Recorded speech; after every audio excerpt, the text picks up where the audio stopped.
The idea that anything is possible is supposed to fill you all with hope and excitement. It's supposed to make you believe that if you set your mind to a task, you can do it.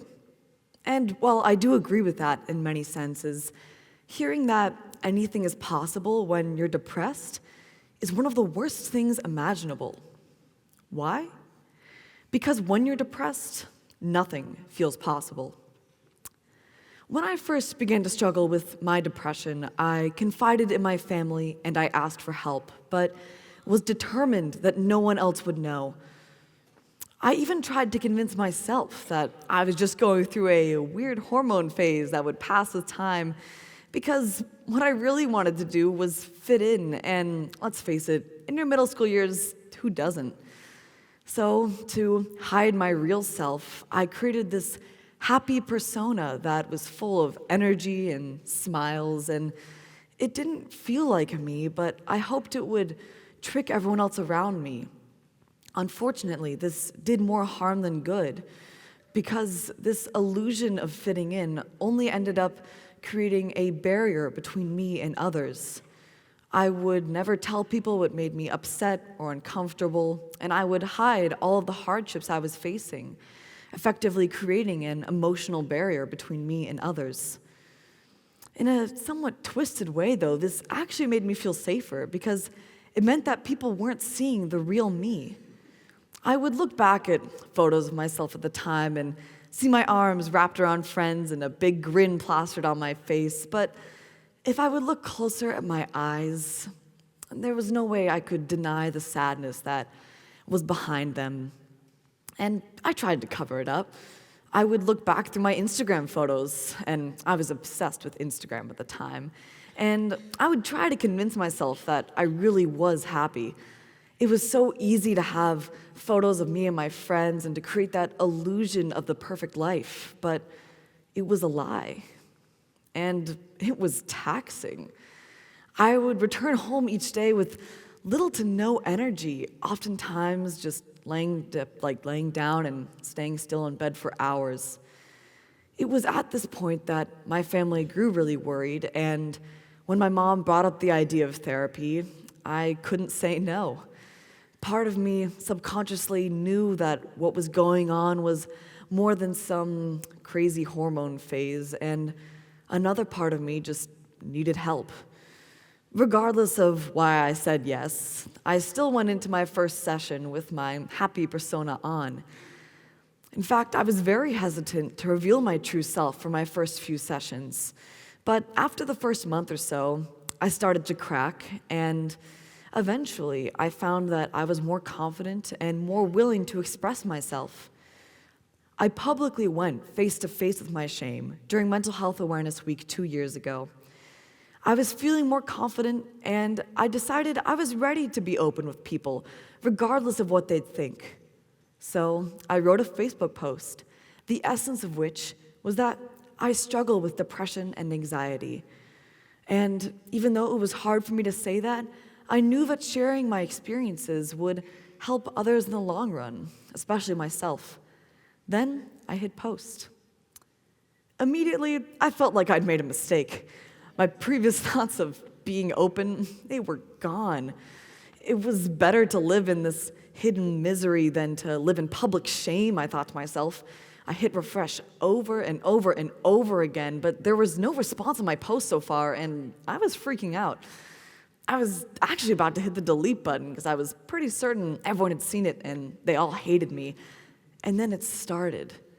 The support of replies poured in one after the other. My close friends immediately messaged me saying that they were so sorry they had never known and asking why I had been afraid to tell them. Others just offered words of support and encouragement, where a third, very unique group actually identified with what I was saying, sharing that they too were struggling with their mental health. Well, this came as a complete shock to me. I had expected none of this. In fact, that's why I had been so scared to reveal my true self for the past several years. But the exact opposite of the hatred and disgust I had expected was happening. I wasn't being told to be quiet. I was being told to speak up. And that's when I realized something important. The idea that we need to hide and live with mental illness is a stigma that we need to change because the stigma is what makes us feel shame. Now, I've had friends come up to me ever since I came out with my depression, and they've said things like, "You can do stuff, Emily. It's not that hard. Just pull up your bootstraps and get to it." And yes, I know that they're trying to help, but hearing that really just makes me feel more shame because the truth is I can't help myself on my own. I need others. And I know now that I'm not alone within my high school, my community, my friends, my family, and almost 43 million Americans every single year struggle with some form of mental illness. In fact, 1/5 of the entire world struggles with mental health, and this is just the people that report it. So look around you right now. Look at the person next to you or the person that's 2 seats away from you. For every 5 of you in a row, it's pretty likely that at least one of you is or will struggle with a mental illness at some point in your lives. No, it's not noticeable. You're not going to turn to the person next to you and see, "Oh my God, depression." That's not how it works. But it's still there. It's under the surface. And most importantly, it's okay. Mental illnesses are not new. They've been documented since the earliest written word.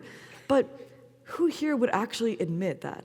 Who would admit that they feel pain or unhappiness? A perfect example of this, actually, is earlier this year, I was beginning my college essay writing process. And one of the first things that I was told was not to write about my depression. Ironically enough, the second thing I was told was to be authentic. My reaction exactly.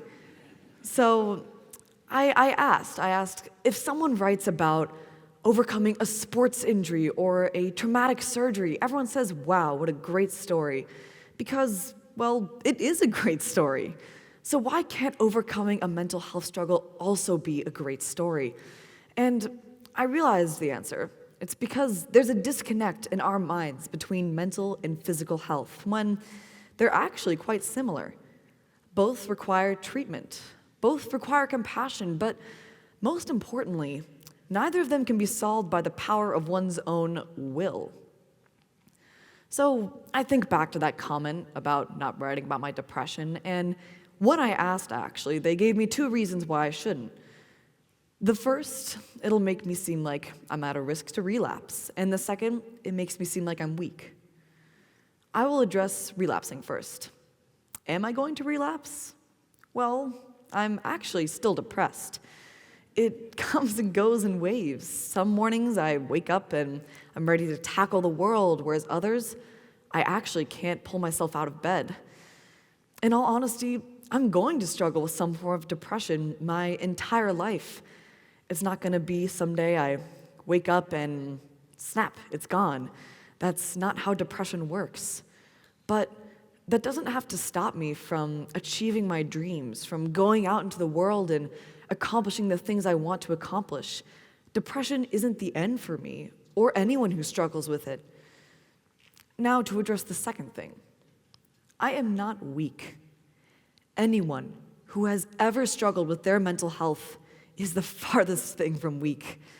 And those that have had the courage to stand up, to get help, are stronger than anyone who has pretended that they or others aren't struggling.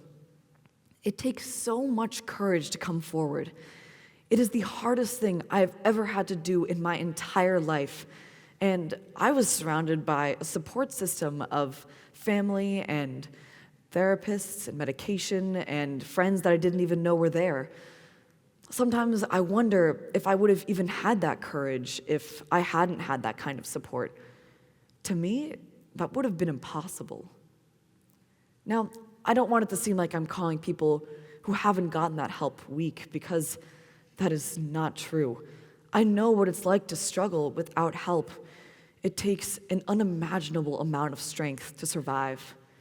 But I urge you to consider this. To come forward, to find that kind of courage will help you find a new strength that enables you to be who you are. So, what can all of us do to help? What can we do to get rid of this stigma surrounding mental illness? I asked myself that 2 years ago, and the truth is I knew the answer, but I didn't want to admit it because it meant that I had to step up. So that's the answer I'm going to tell you today, because it's time that I stand up, and it's time that we all stand up. It comes down to individuals. It comes down to you, and you, and you, and me, walking out of this auditorium, being more willing to listen to others. It comes down to you and me, walking out of this auditorium and hearing what others have to say, and not shooting them down, listening to them, accepting their reality. I try to apply this to my own life. I'm still in high school, I'm a senior, and sometimes I go to class, and there's this kid next to me that never does his homework. And he plays it cool. He's like, I didn't feel like it. And everyone just kind of laughs it off. The teacher's annoyed. But what if that kid wasn't just lazy? What if he went home and the idea of taking out his pens, papers, binders, notebooks, pencils, textbooks, it was overwhelming to him. That idea was impossible. And his cool attitude is the same thing as my happy persona. He's just trying to cover up the pain that he's feeling. If we walk out of this auditorium today, and not only are we more willing to hear others, but we're more willing to share our own experiences, to be open, to encourage that kind of environment where people can lean on each other for support, then I know we can make those impossible moments for people possible. Thank you.